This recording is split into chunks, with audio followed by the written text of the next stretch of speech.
Hi guys, and welcome back to The Found. We're here again with another episode. And if you guys watched the last episode, you know that we had an all men's episode last time, so now we're gonna have an all women's episode. I'm one of the hosts for The Found, who says one of the other ones, and we also have here the person right next to me, Alejandra. who is the other host. So we have 3 hosts, and we might have more. Who knows what might happen? But today we're gonna have 3 special guests. You've seen one of them before, but the other 2 you've never seen them before on this podcast. So let's get right into their introduction. Hi, it's Christy, and I'm back after being requested as the most wanted guest to be back on the episode. So here I am again for this episode. Hi, I'm Yennifer, and I've been serving since I was younger. I was raised in the church, but drifted away for a little bit, came back, and I am here serving the Lord. Hello, my name's Jazmine, and I was born in church, and I also been in the same ministry since I was 11 years old. So today we're gonna be talking about how to be set apart as godly women. And we're going to be starting off with 1 Peter 2:9, which Ali's going to be reading. And then I'm going to be reading Leviticus 20:26. So, Ali, you go. 1 Peter 2:9. But you are a chosen people, a royal priesthood, a holy nation, God's special possession, that you may declare the praises of him who called you out of the darkness into his wonderful light. Okay, and now Leviticus 20:26, which says, you are to be holy to me because I, the Lord, am holy, and I set you apart from the nations to be mine. So in the verse that was spoken in Leviticus, it says that he has called us to be set apart from the nations as to be his. So from that verse, when you hear set apart, what comes to mind first to you guys? Being different from other people. Yeah, I was thinking, when I hear the word set apart, I think of something that is planned. Like there's a box already with everything that's needed, and it's placed for a specific something, and it's different from everything else. Not blending in. So, how do you guys believe you guys are set apart? I think that first of all, before knowing that we're set apart, or before living a life that is according to being set apart, you need to have an encounter with God, being that the Holy Spirit is the one that's going to guide you to live a life that is worthy to be set apart. He's the one that's not going to let you blend in into the world. Like Jazmine was saying, like sometimes, that set apart is not to blend into the world. And so I feel like you first need to be filled of God, so you understand in its totality what it is to be set apart. So in my personal opinion, I think that, since the moment I encountered God, I understood that my ears, for example, couldn't be hearing just whatever, that my eyes couldn't be just seeing whatever, because not only my life was with purpose here on earth, but my soul has a purpose, and my soul is set apart for God. And so many times we think about many things, right? But we forget that even, us, everything in us, like our body, our soul, our mind, belongs to the Lord when we work accordingly. So I think me personally, I'm set apart in that way. Like my mind and everything belongs to God. And so that leads me to walk differently than everyone else. For me, when I think about being set apart, is full surrenderance, like not just giving half of myself or like half of like like half of my burden. More, so it's like giving it all.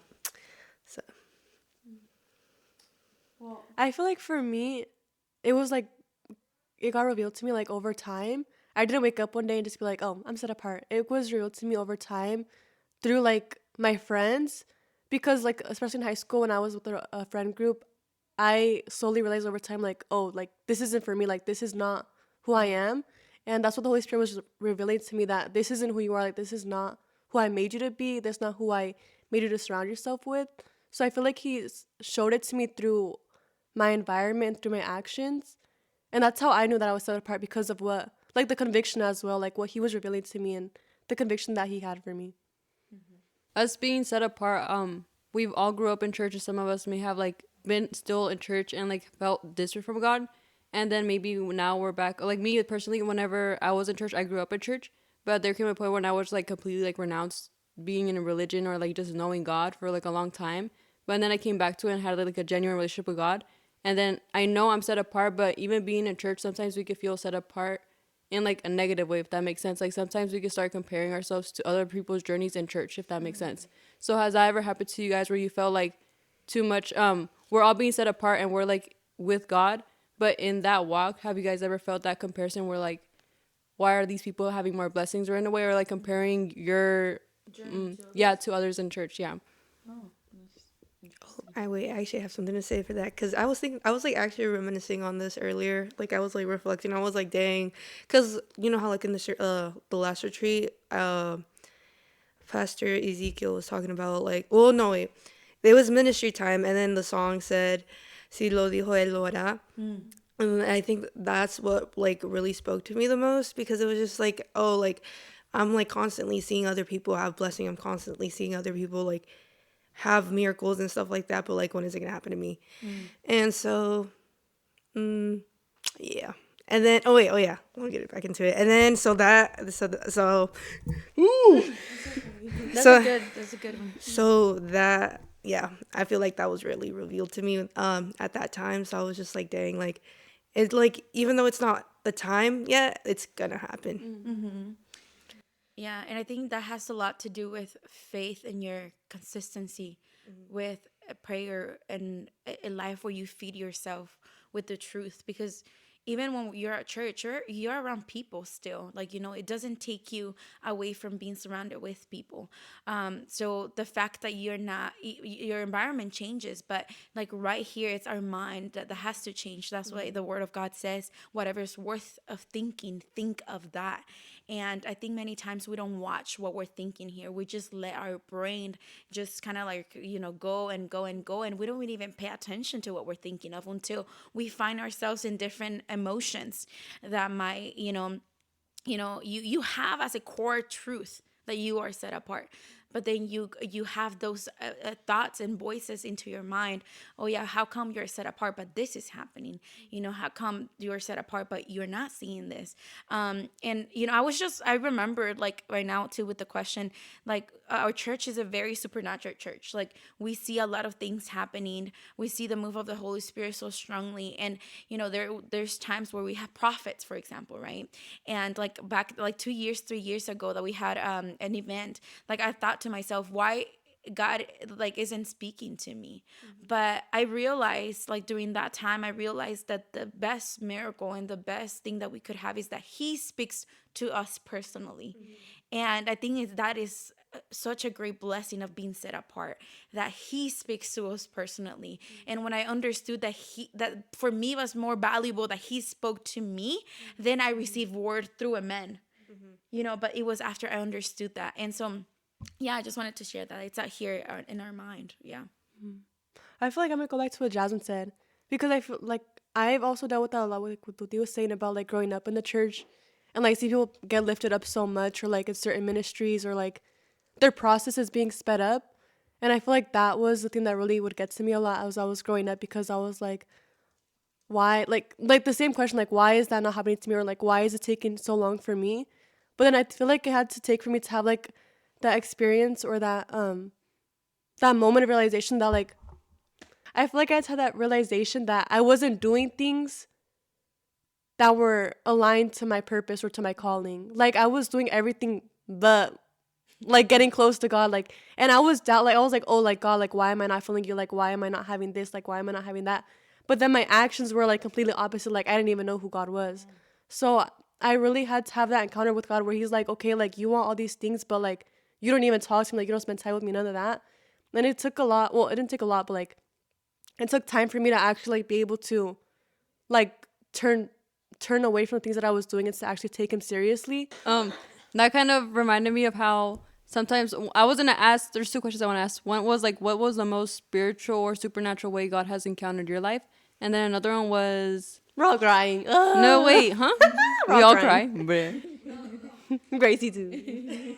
Oh, it was okay. So after God has given you something you've been asking for so long, and then okay, like for example, there's people who come to church and they're like in need of so much, obviously because like the church isn't for perfect people. And then there could be people where they come to church and they receive the blessing that they've been wanting for so long, and maybe like how Crystal was saying, how we've been there for our whole lives and maybe we don't receive that blessing that we've been wanting, even though it's because obviously we might not be in the path that He has called us to be. And it's like, we're not prioritizing him. So it's like, why am I gonna, not why am I not gonna why I'm not gonna bless you, but you know how she was saying, but how some people can like just receive that blessing right away, but then how they start to move away from God after they get that blessing, like taking advantage of his the blessing is given to you. It kind of reminded me of the passage in the Gospels where it says that there was leper guys, you know, and that God healed all of them, but only one came back. And you know, I think that speaks a lot about a grateful heart. Personally, I think that what, like when I receive a blessing that I've been waiting for, or that I didn't even know. Sometimes God is so good that He just gives you things without even you knowing that you needed them, you know, because He's a good Father. And so I think what keeps you in the core of coming back to God and being consistent with God is that having a grateful heart. And having a grateful heart, guys, like will take you away from depression, will take you away from anxiety. It's like if you live a daily life with a grateful heart, you don't even imagine the change that your life can have. And I think that that's going back, like, why do I think about that? Like, I just, for me, it's really sad to see that someone receives something from God, but then they just go away like, oh, like they, like I got served what I wanted and bye, like whatever, you know. Or like when people get baptized and they just get baptized because they have the fear of going to hell, but they don't really get baptized because they want God for eternity. Like that is so sad for me, because I'm like, then you never knew Him. Like if you just got something and you left, like if you think salvation is only about by getting baptized and leaving, I'm sorry, but that's not it. Like if you are deciding to be saved, if you are accepting the great gift that Jesus has for us, then your life will be transformed. Like when do you see a Jesus? Like, you know, when Jesus got baptized in the Holy Spirit, I'm sorry, I just jumped a lot, but when Jesus came on top of, like when the dove came, it says that Jesus started His ministry. He never left. He never like went and say like, peace out, like God, like whatever, like, you know, like He remained in the path that God has set for Him. And but it's so sad, like there's people like that, like those leper guys that, you know, everyone like received something, but only one came back.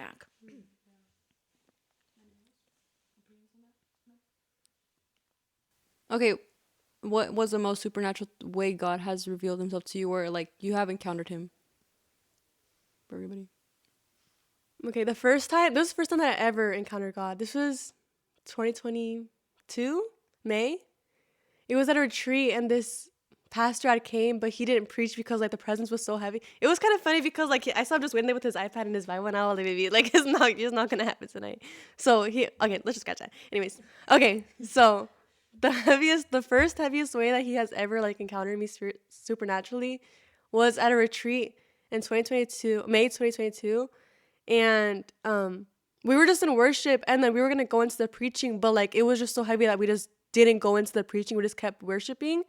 And this was my time when I was like low-key rebellious. So I was like still in high school. So I was like being a bad little girl. So I was just in my chair, and like I remember that my dad, he was like ministering. And every time that my dad like ministers, like before, like I would always like look down because I didn't want him to, you know, look at me like mad, be like, come to the altar. So I was looking down because I'm like, you're not about to tell me nothing. So I was like just looking down, I was closing my eyes. And I remember I looked at him, and he was like looking at me like, you know, like, why are you still at your bench? Like, everybody's at the altar. Not everybody was at the altar, but, you know, he was looking at me like that. And I was like, whatever, like, I'm just ignore him. Like, he can't do nothing. Like, he's up there. Like, he's not gonna come get me. So, like, I just ignored him, and I was like, okay, like, let me just, like, at least put my hand up. So I put my hand up, and then I was like, oh, God, here. But, like, I really was not expecting that thing. And, like, I was just like, okay, like, I'm just doing it because, like, just, like, I don't, like, literally, I just didn't think anything. I was like, let me just put my hand up. So I have my hands up. And I think that was like my first time putting my hands up in church, because I was always like I said, like I was so used to it that I just didn't like, not that I didn't care for it, but I was just like, okay, like whatever. So that's when I put my hands up, and then I was like, bro, like I was done. Like God got me like bad. And I was like, bro, so I was just bawling. Like the way that He encounters me, or the way that He touches me, is like my hands will start to shake, and like I'll get really hot in my hands and my body. And sometimes like I'll sweat. Okay, so when I say like sweat, I don't mean it like, you know, stanky sweat. Like I mean it in a way like, oh my gosh, like it's burning me up, like stuff like that. So that's how I was feeling it the first time. Like I was just shaking, like I was just bawling so much. Like I was like, I could not hold myself up. So I was at the altar, and I was like, I just gave everything to God. And that was the first encounter I had with God. And that was the time that I changed my life. Like what I was saying back to like the friend thing, that's when like I cut off all my friends and I was like, no, like this, like he's real. Like he like revealed himself to me. Like, yeah, like I had to wait, but why did I have to wait? Because I never surrendered, because this is my first time surrendering. So that's why I had to wait so long for that encounter. And I don't know, I think it was just funny because I wasn't expecting anything, but he knew that he was gonna give me something. So that was the first time, and that's when I really changed everything. Like I turned away from a lot of things, and then yeah, I'll just leave it at that. And for me, oh my gosh, I keep talking about recently, but recently, That's good. what's it called? Actually, I was able to finally. Oh my gosh, it was also at the retreat, and I was and that was the day I was leading worship, and then like I felt I don't know, I thought it was really powerful when he was like, stop the music, stop the music, stop the music, just praise. I mean, or just like worship, you know. And like I was able, like, I don't know, I felt like I was in like really deep prayer at that time, and then all of a sudden I started like my mouth was just, I don't know, you know, I was speaking, I was starting to speak in tongues, but I was like heck, but I was like, wait, what is this? What is this? What is this? What is this? And I was like, and then I kept like trying to get out of it because I was like too scared. I was like, no, like this, well, like I thought this wasn't for me. Like what's going on? And then I kept going. I'm like, oh. But yeah, and then like recently at the last service, I feel like I feel like I'm starting to like open up my ears more and kind of just listen to like God and like really recognizing His voice. So You gotta keep that. The gift of speaking in tongues. It's a gift. Many just speak it once, but when you keep it as a gift and you treasure it and you develop it, it's when it's like when you speak. Like when a baby starts speaking, it's just blah blah blah blah blah, you know. But then once they fully start to speak, then you speak more, and it's a precious gift. I have had so many experiences that I'm really grateful for. I have a lot of experiences that the Lord has allowed me to have, and I think that's part of why I keep serving, and that's the reason why I'm in church. And you know, I've always told everyone, like everyone that I encounter in my path, like it doesn't matter whether they believe in God or not.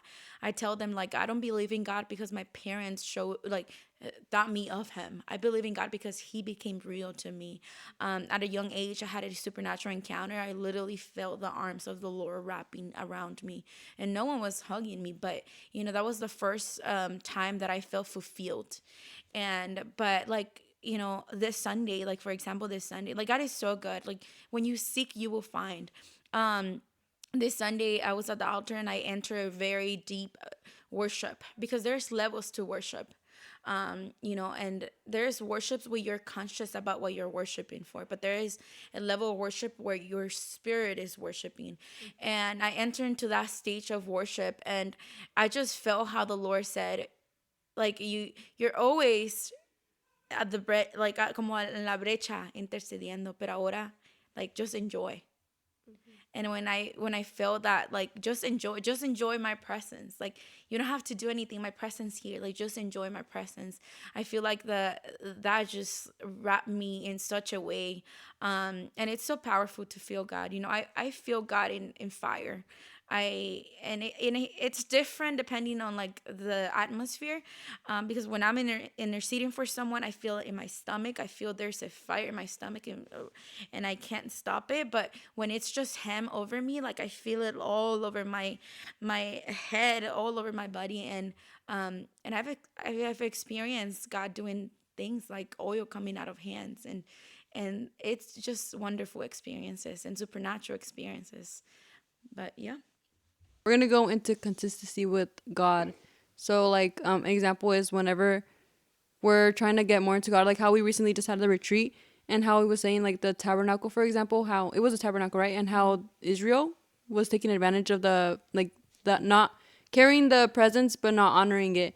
So in a way, like whenever we're having a relationship with God and wanting to maintain that consistency even when we don't feel Him. So what is like an advice you guys think, you guys, from experiences you might have, or maybe a question you guys might have on like if you're dealing with that personally, whenever you're consistent with God and on fire with Him for like a certain season, but then you feel that fire go out, how do you still continue to be consistent and faithful even though you hear Him so silent?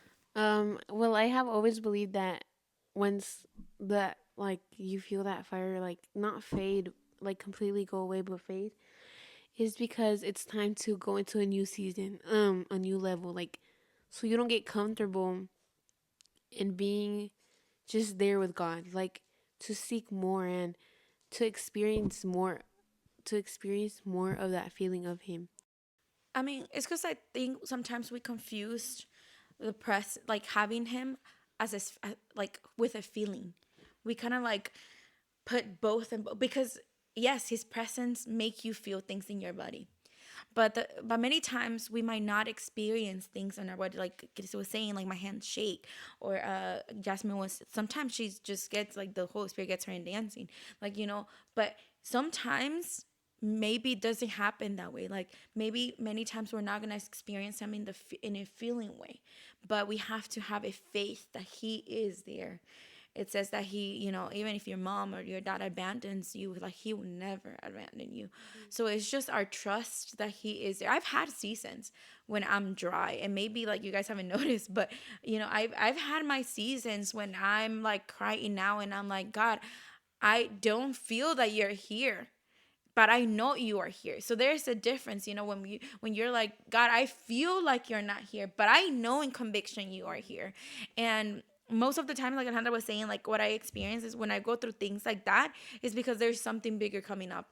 So there was a time like 4 years ago, 4 or 5 years ago, where I kind of, God was like developing in my life in prayer, and I would experience him so supernatural that I'm like, oh yeah, like whatever, right? But there was a season where I heard nothing, where I felt nothing, where it was nothing. And I will question him, and I will be like, God, but I know you're here, but what happened? Like how I go from this moment of being where I could like physically feel that you grab my hand to go pray for people, and to not see nothing. Like I don't have direction. I don't feel like but his word is always there. And I remember God, you know, revealing this to me, that many times when we're walking with God and we're growing in that process, like many times you gotta have to feel him, right? Yeah, like I got you, I'm here. But when he knows that he can let you go, it's like when a baby's walking. Like when a baby starts to walk, parents are all like alert. Don't fall, you know, like I'm here, like whatever. But when you're walking already, they kind of trust you, and they kind of let go of that, you know, and they just kind of let you walk.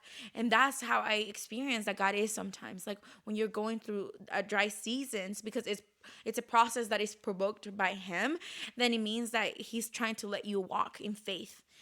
I'm here. I'm still here with you, but don't let go of me. Like just recognize that I am here. But many people think that when God is silent, he's gone. But think about the time that in Malachi to Matthew, there was a period of time that was silent. No one heard about Jesus. I mean, about God at all, because it wasn't Jesus yet. No one heard anything. But years, many years after, I think 2,000 years after, is when the Messiah came, when the promise came. So just think about it that way. Like, just I encourage to have faith. Even if you don't feel, don't just confide on the feeling, but confide on conviction. He is here, and he will never leave me nor abandon me. But yeah. What is a way that you guys center God in your life or want to start centering him? So like for me, I struggle a lot with waking up and immediately going on my phone. So what's like one thing you guys feel like you need to change or alter in your life to make it more centered on God if you haven't been doing that? I think for me it's like in general, like about little things, like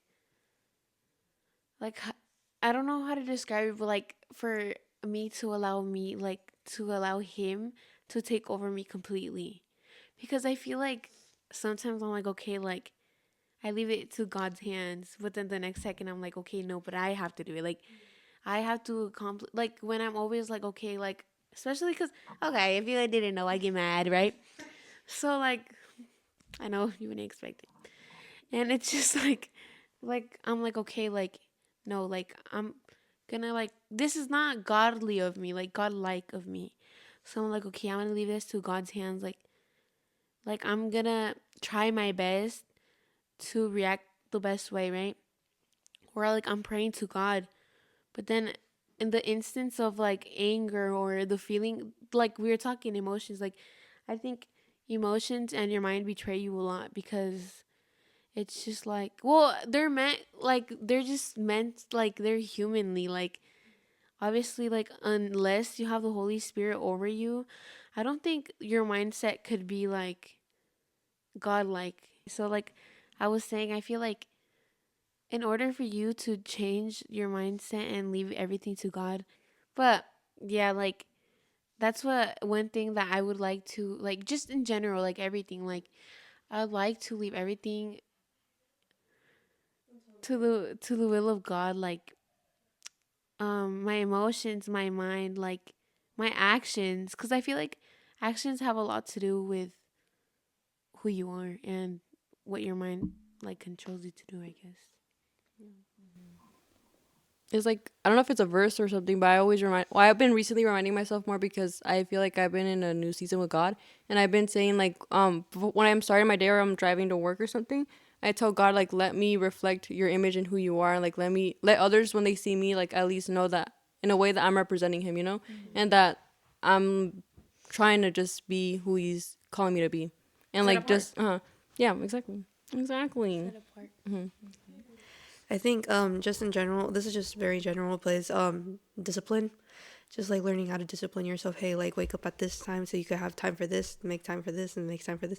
Make sure you read your word. Make sure you have time for prayer and stuff like that. Because like we live in such a like rushed society. We're like, whoa, we have to be here, we have to go here, we have to go here, and all of a sudden we don't have time for anything else. So it's just like learning how to make that time, learning how to wake up early, do the stuff you need to get done, and make that time. Yeah. Sorry. As girls, I feel like, yeah, I feel like we lack like I don't know, but it's just like we always want love, like as in like not just relationship but with friendships. Like you could, like you we lack that for some reason. Like I feel like either when you're in your teen years, when you're little or older, I feel like there's always something. Like it's not just with the girls, but I feel like it's more like yeah, that it's just like, why do we lack love when, like as Christian girls, why do we, like if we have ever lacked love in the Christianity, why? Like, you know what I mean? Like why, if we know we have an almighty God that loves us, why do we still choose to have the feeling of the emptiness? I'll tell you why. Ooh, who's you ready? I think it's the lack of encounters. Because many people think that it's only about a retreat and that's it. I experience it once a year. Come on, don't leave out of like old glory. Like my God is a God of new glory every morning, new mercy, new glory. Every morning, every day, you can have a space to encounter God at every moment. Like it doesn't matter. It goes back to what we were, Pastor Isaac was saying, Polanco, in retreat. Like we are an altar, and we carry an altar everywhere we go. I think we many times when we experience that personally, when even when your eyes get unfocused, when you start focusing on other things, when you start focusing on what's going wrong with ministry, when you start focusing what's going wrong with people, like when you start focusing on that, you need a time in your closet with the Lord. Like you need encounter with God. Like you need an encounter and constancy with encounters with the Lord, creating that friendship with the Lord. I think that's exactly like what I would think. I feel like I experienced that a lot. Like what you were saying about like the friendship, like not even relationship, but friendship as well.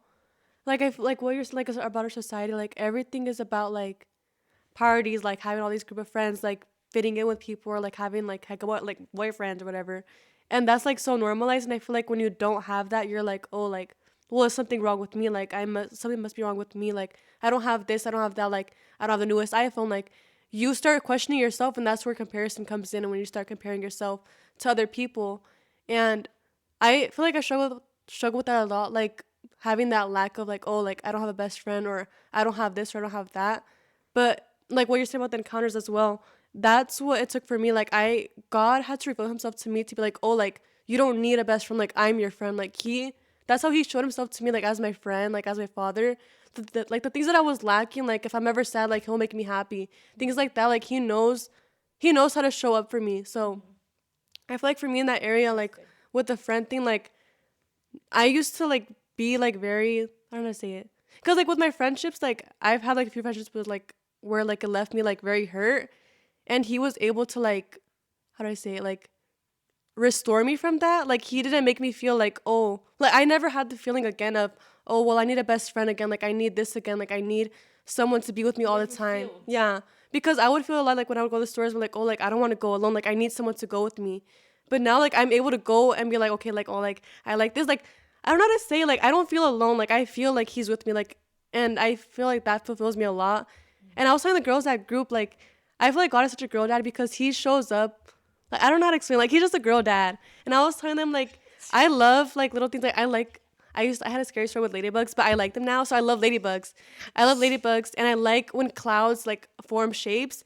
And every time that I look at the clouds, like I always find a shape, and I'm like, God, like you're doing this for me. Like I know you love me, and like with ladybugs too. Like Do you know that God actually speaks through the clouds?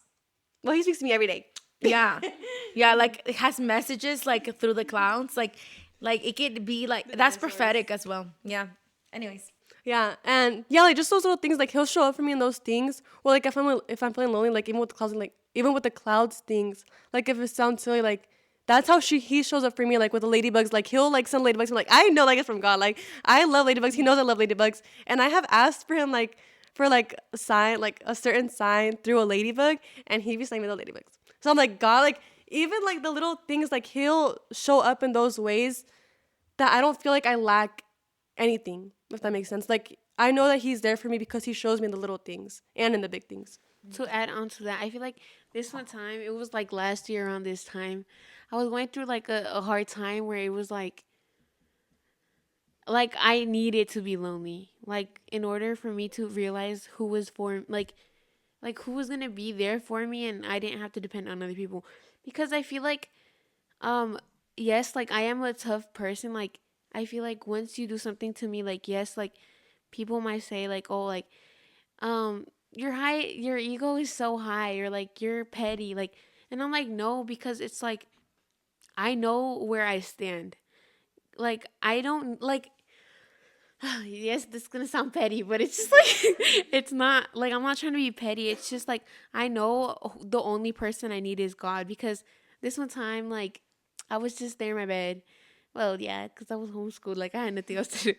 I was just there in my bed, and I remember like I used to cry to God and be like, why, like why am I just so lonely, or like blah blah blah, right? And then I was crying, and then I was sitting on the floor, and then Chispita came to me, which Chispita's my dog. She's our dog. My daughter. daughter.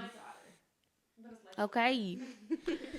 So then she came to me, and then God was speaking to me through her, because he was like, She spoke. oh my God.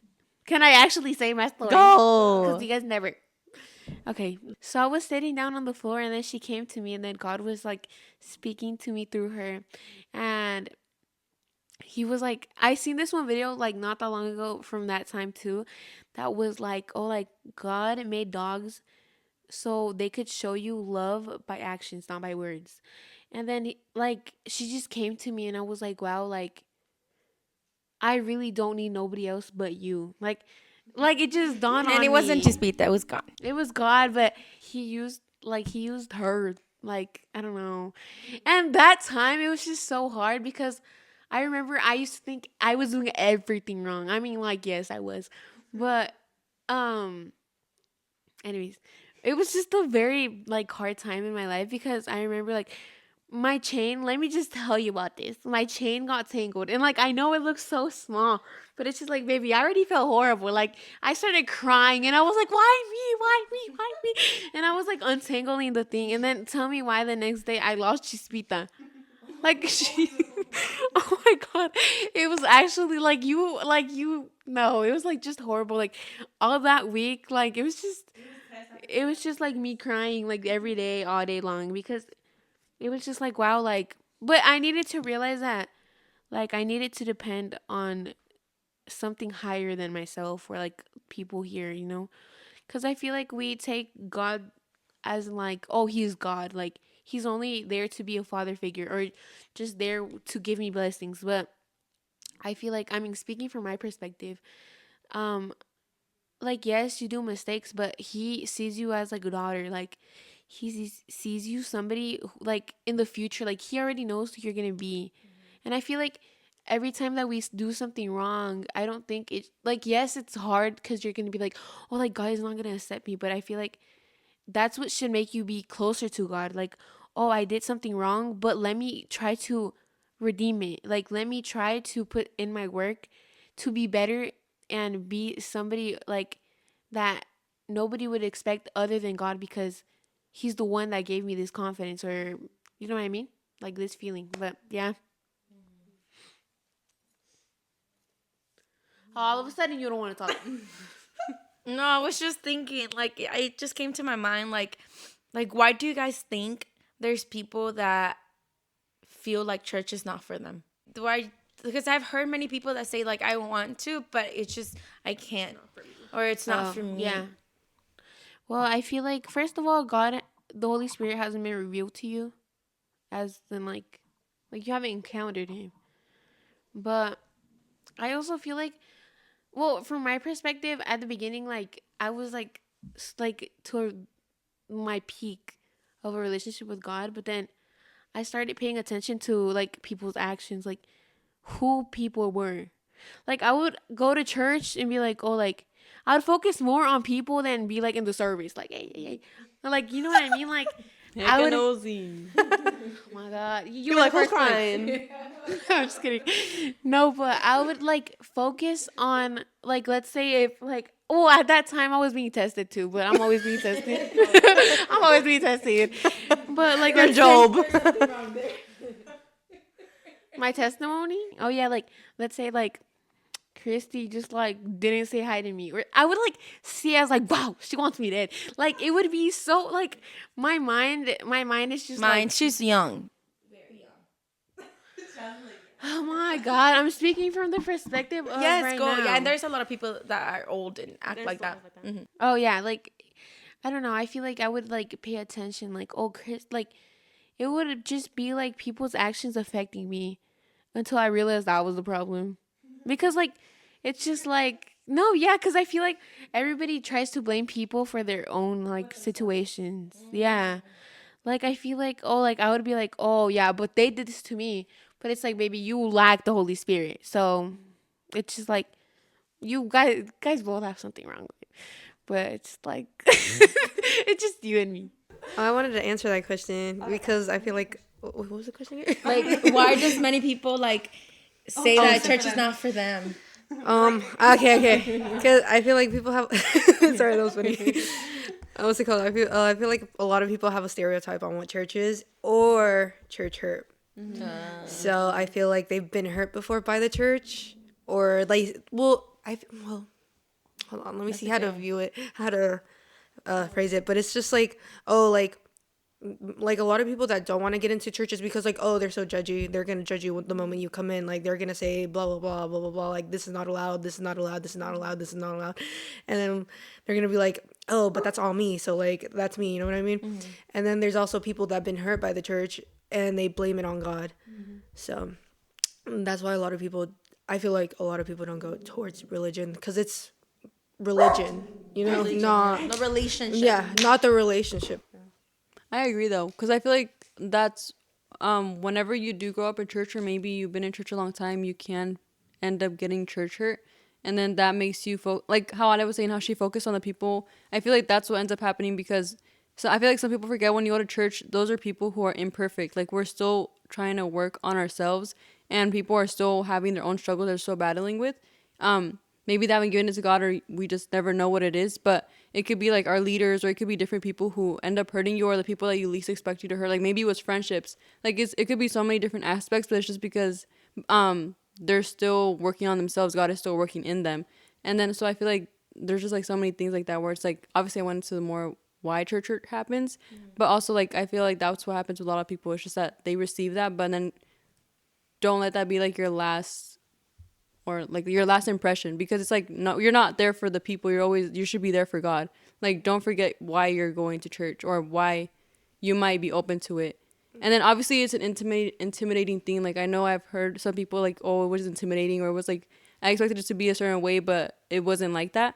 So I feel like just give everything a chance at least. Not drugs, but God, like going to church. Like if a friend invites you to church, at least give it a chance, because you don't know how much God can actually impact your life and how much your life can be different in like within a year or something. Yeah. And you can never go wrong with God. Ever. Like, I can testify and sit here the whole day, like the whole entire time, and testify. And testify that you can never, never, ever go wrong with God. Like, there's something about God, and He knows you, and He knows everything about you. And when you just unite with Him, because He says, like, be in partnership with me. What do you guys think about people that get resentment towards God? Resentment towards God. Yeah. Like, Or have you guys ever experienced a type of resentment towards God? I think that's a good one, because many people that grow in their church grow in resentment towards God. Yeah.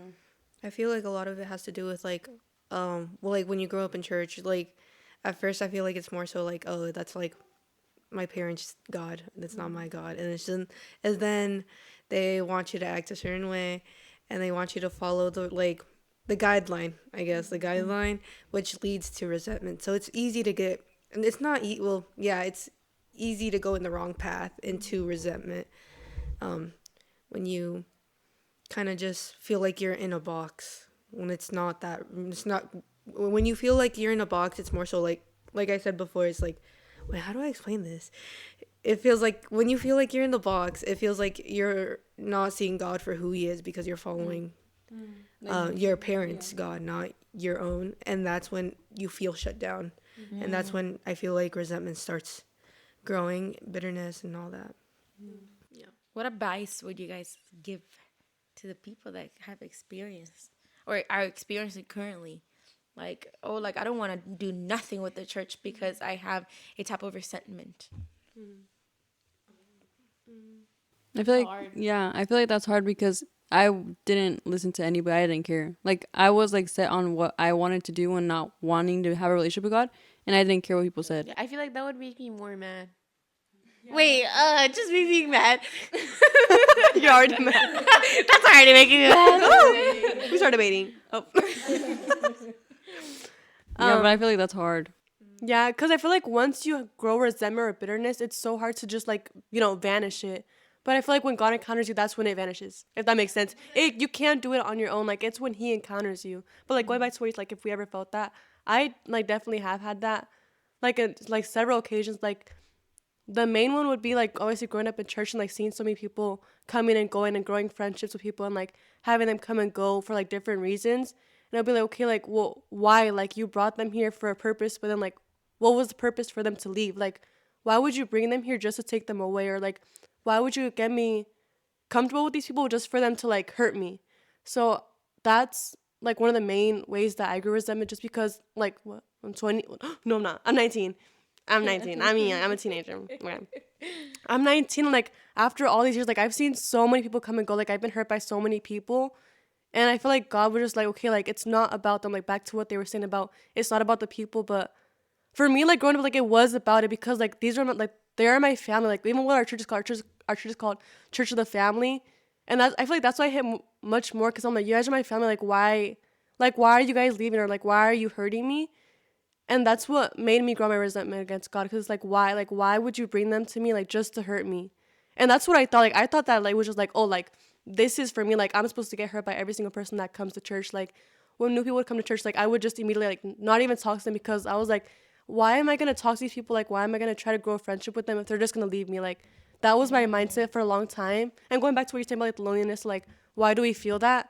Like, in my personal life, like, that's why I felt that, because of, like, the bitterness and the resentment that I had towards wanting to be a different person, I guess, or towards, like, wanting to grow, because I've been hurt so much that I was just like, no, like, there's no point. Like, these people have, like, come and gone. Like, there's no point of me trying to be, like, outgoing, like, or trying to be a different person. Like, even with the leadership, like, I was like, is this even for me? Like, how can I be a leader, but, like, I see people like before, like I would see people be like, oh, like yeah, like you're gonna be gone in a few months, like, or that would be my mindset, like, oh, like yeah, you're here, but like you're gonna leave, like just like everybody else. And that was like I feel like that was the strongest resentment that I had towards God, like towards the church, just that mindset of like, oh, like everything, like there's no point of anything. But it was definitely like God was the one that had to take that away from me, like that, like God was the one that made me realize that it's not about that, and like he didn't do that, like it's not on him. Like people make their own choices, like we have free will. So I feel like it was just him being able to have that encounter with me that made me realize and soften my heart, I guess. Okay, how do we cultivate a sisterhood, or how do we keep each other, or in that sisterhood, how can we keep each other accountable in staying in the path with God and helping each other out? I think there has to be willingness from all the parties. Parties from all the from other parties. There has to be willingness. Like there has been many times that I've asked God and I've cried out, God, like I just wish there was someone that could say like, yeah, I would like you to like show me like what you've learned, like I have the desire to teach others. Like, I'm not that old, like I'm 23, but like I feel like the Lord has worked so many things in my life that I could help, like that I could contribute and I can nurture someone else, And so, but there has been many times that sometimes maybe I don't do it because I'm like, I don't know what their limit is. Like, I don't know if they would like me to like even like be like, oh, like, yeah, like if you're going through that, like, oh, let me give you words of advice. Like, I don't know if you're going to get offended. And like, I feel like for my, for my side is that like, I have to work in that, like, so to cultivate that sisterhood, we need to be willing, everyone, and also to have that perspective or out of my mind, like it doesn't have to be that people are gonna think like, why are you getting your business here, like like, but for people to actually see that my words are coming from a kind heart. They're not coming to judge, or they're not coming to blame someone, or they're not like, it actually, like there has been many times that I'm like, Lord, like I don't know if they see exactly what I was trying to say, like I was not coming in a way like, oh, like get it straight type of thing. Like I was like coming in a way like, new, like God is calling you for more. Like if you have to quit that, quit it. Like if you have to leave that, leave it. Because I want everyone, like everyone, I see everyone, and I want everyone to be with me in heaven. Like I want everyone, all of us to be in heaven. So it's that willingness part and kind of breaking maybe like that side of like, hey, like this is my sister. Like she won't want to come and tell me like, like if she sees me like lacking, like come pray for me. And I think we lack that. Like many people might be going through a lot of things and they don't speak. And it's sad because like we need to cultivate it, like that, the word, cultivate that. Like if you're going through something, like, oh, like Jazmine, like pray for me, like you don't have to be specific many times, just like pray for me, having that I got you. I feel like also personally, I think it's a lot of like, it has to do with a lot of closeness. Like if you're gonna be like, I feel like if you're close to someone, if you're like checking up on them like regularly and stuff like that, I think that's what really makes it feel like you're not attacking them. More so it's coming from a place of love, you know what I mean? Because like how you said, you're like, oh, I don't know if they get it, but maybe the reason they don't understand is because they don't feel that closeness. And more so it could be a little bit like, I'm not trying to say like fear, but like more so like, oh, like if I step over the line, like have that, you have that sense of authority, but also have that sense of like like sense of friendliness and a sense of kindness and stuff like that. So I think that's what really like is really important when it comes to like having like what was it called? Like Cultivating the sisterhood. Yeah, cultivating a sisterhood. Yeah. And yeah, like recently I had a friend actually, and there was like, she was going through a lot, and I felt like there wasn't, that's what I was gonna get into. I feel like there was a lack of vulnerability, and because there was a lack of vulnerability, there wasn't like, how am I supposed to help you if you're not going to be vulnerable with me? If you're not vulnerable with me, like we're not going to be able to sense that you're feeling this type of way. We're not going to be able to sense that you're like know how to like help you out, you know what I mean? So it's just like also being vulnerable and close. Yeah, I agree. this concludes the episode for today. I hope that God spoke to you through us, and you will see growth in us from this. And we just hope you stay tuned in. And like and subscribe. Should we do a Q&A? Comment down below. Should we do a Q&A? Comment down below questions. Comment down below who we want to see again. Or who you want to see next if you are at a church and know anybody who wants to be, or anybody you think would want to go on the podcast and talk with us. Recommend. But don't forget the queen. And stay tuned for next week's episode.